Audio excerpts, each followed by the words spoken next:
Welcome back to the channel from Cusco, the storied capital of the Inca Empire high in the Andes of Peru. For nearly 3 centuries, this city was the beating heart of the Inca civilization until the Spanish under Francisco Pizarro and his small army arrived here in 1532, greedy for gold, for themselves, for the Spanish crown, and for the church. Even though the Inca were conquered, the culture of their descendants lives on, and there's no better place to observe it than here in Cusco and in the nearby Sacred Valley.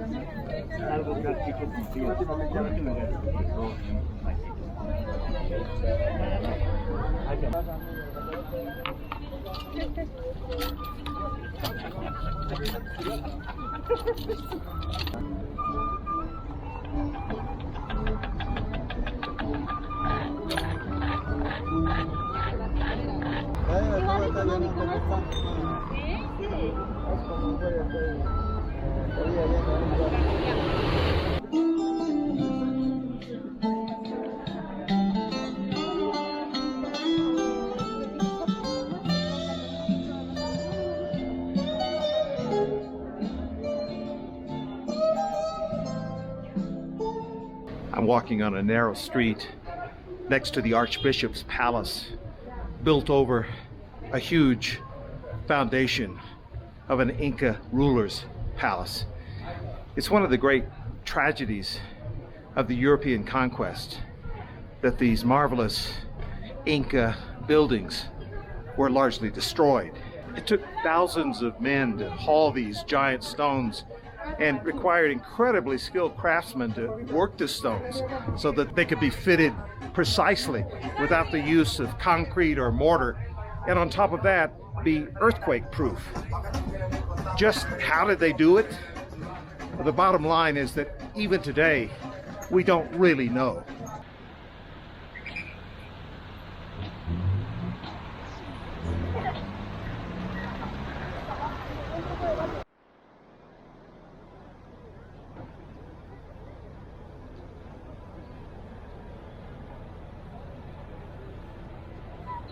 This is Cusco's original cathedral, built in 1539.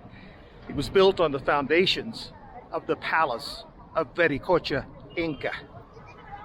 For a long time, it has been an auxiliary chapel to the larger cathedral next door, whose construction began in the mid-1500s and was completed a century later. While the cathedral and other churches reflect the subjugation of one civilization's religion over another, in some ways it's not clear who got the last laugh. For example, inside the cathedral is a famous painting of the Last Supper, depicting Jesus and his apostles feasting not on lambs and bitter herbs, but on cuy, or guinea pigs.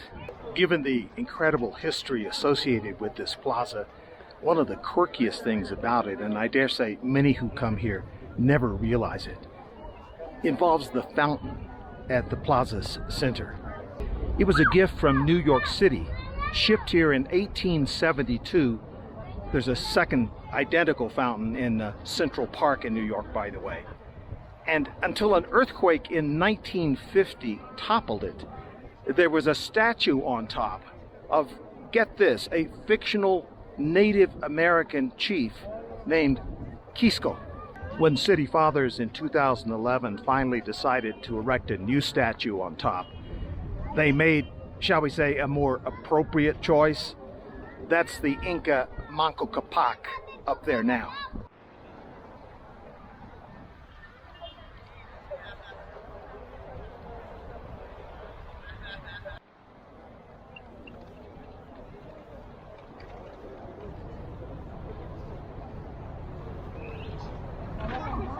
Of the 3 great churches in this plaza, the one I'm in now, the Church of the Compañía de Jesus, is of special interest.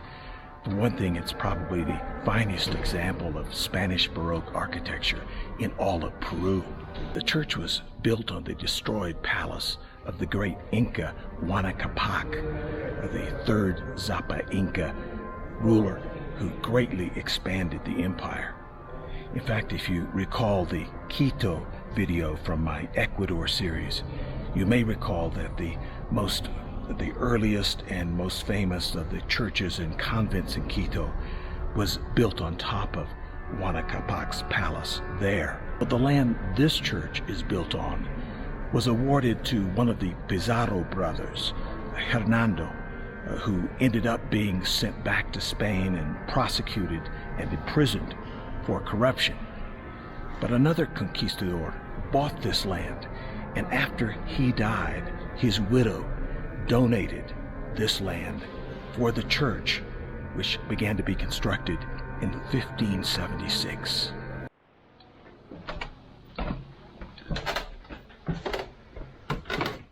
Franco, a church docent, was kind enough to show me upstairs, even though I came at a time when tours weren't being offered.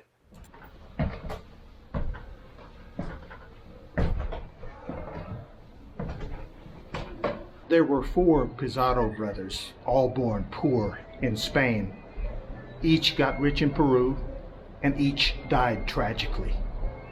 Besides Hernando, Francisco, the leader of the conquest, was beheaded in Lima.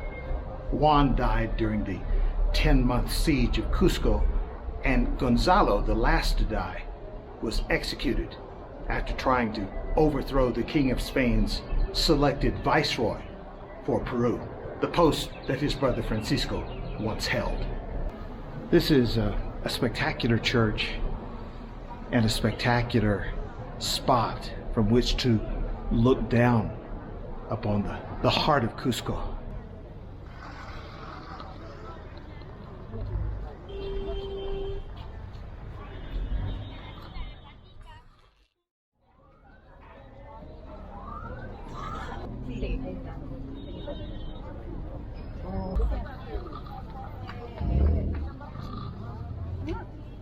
No se saca. Señora, ¿qué es eso? Es de Pacay. Pacay? Pacay. This is an indoor-outdoor market, and as you probably could guess, there's almost anything you would want to buy here.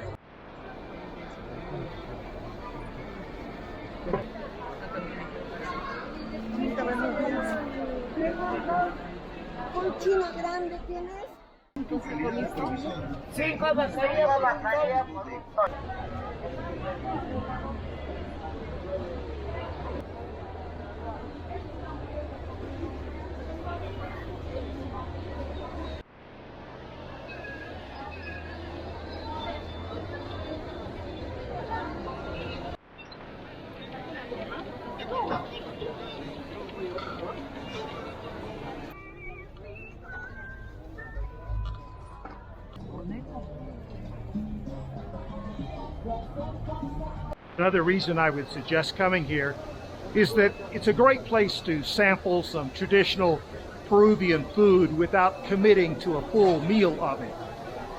For example, salchipapas, the fried sausages and potatoes. Very traditional, very good, and very cheap here in the market. And of course, there's all manner of empanadas sold here. It gives you a chance to sort of sample which ones you like best, and you'll recognize them in the restaurants.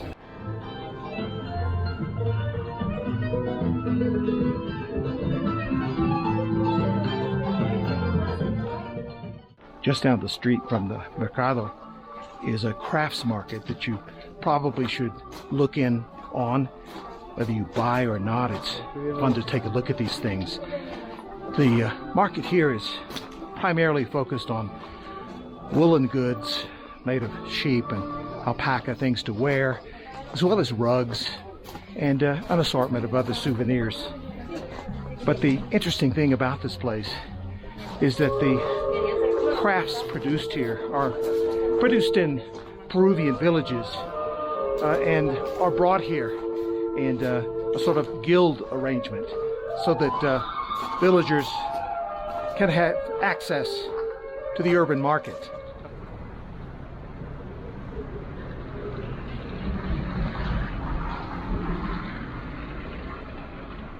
I stopped for lunch at a restaurant with a lovely balcony overlooking a main street that leads into the Plaza Principal here in Cusco. And I've chosen the menu del dia, the menu of the day, which is a fixed price lunch. And there are actually several choices associated with this. What I've chosen is to begin with a cream of pumpkin soup, followed by a alpaca a la plancha, which is a grilled alpaca dish. And I'm having some papaya juice to drink. It looks delicious, what's been delivered so far. That is the soup. I'm going to start that, and I'll let you know about the alpaca when it comes. Well, the soup is quite tasty. I've sprinkled some white cheese on top. It tastes like mazithra, but whatever it is, it's outstanding. Well, as you can see, the main dish has come, and that would be the alpaca. It's served with rice and a small salad, and it looks absolutely incredible considering that I'm paying 25 soles for this meal, which is roughly $6, a little more, including drink, and I couldn't be happier. I love this. It's grilled very well, and quite a bargain. A delicious treat, something out of the ordinary if you come to Peru.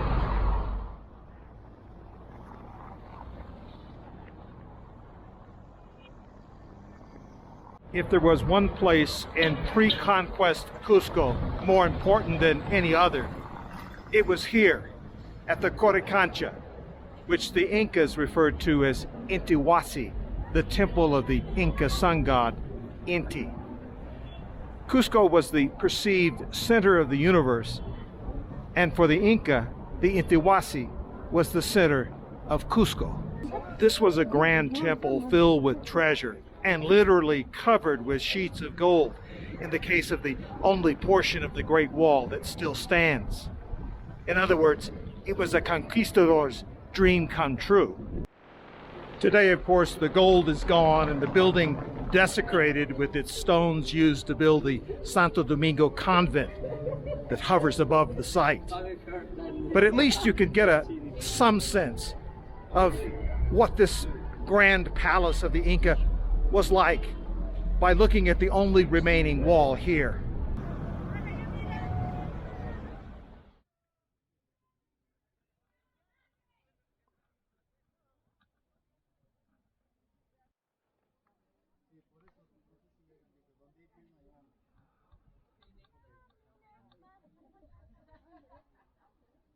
Inca oral history records that Cusco originally was perceived as a lion city, with the tail being where two rivers meet, and the body being the great square, once surrounded by palaces, which the Spanish kept as the Plaza de Armas.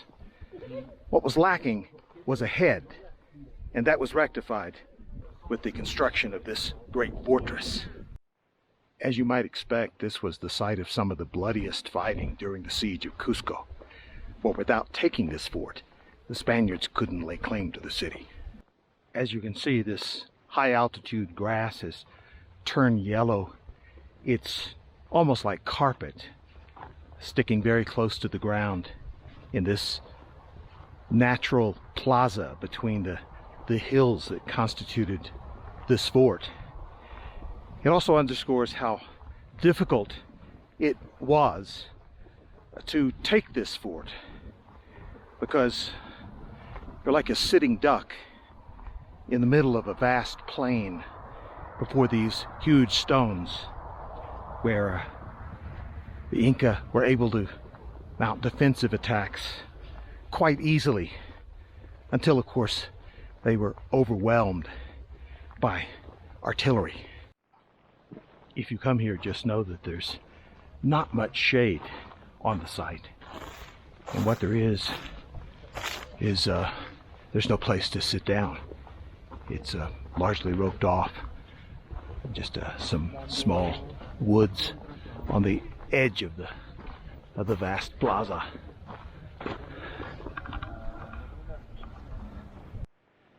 I mentioned the dryness of the grass earlier. In the rainy season, and especially in January and February, It can rain every day here in torrents. And thus the drainage system installed by the Inca is still very useful in letting water run off this site. In fact, without it, the site would over time be endangered by excessive water. And in fact, there are a couple of spots here that you can see have been roofed with bamboo, and that is in order to protect that section of the wall where water damage has occurred. From near the summit of this fortress, it's nice to look down on the tourists at the base, but just imagine being an opposing force trying to take this hill. It would be much like cattle brought to slaughter.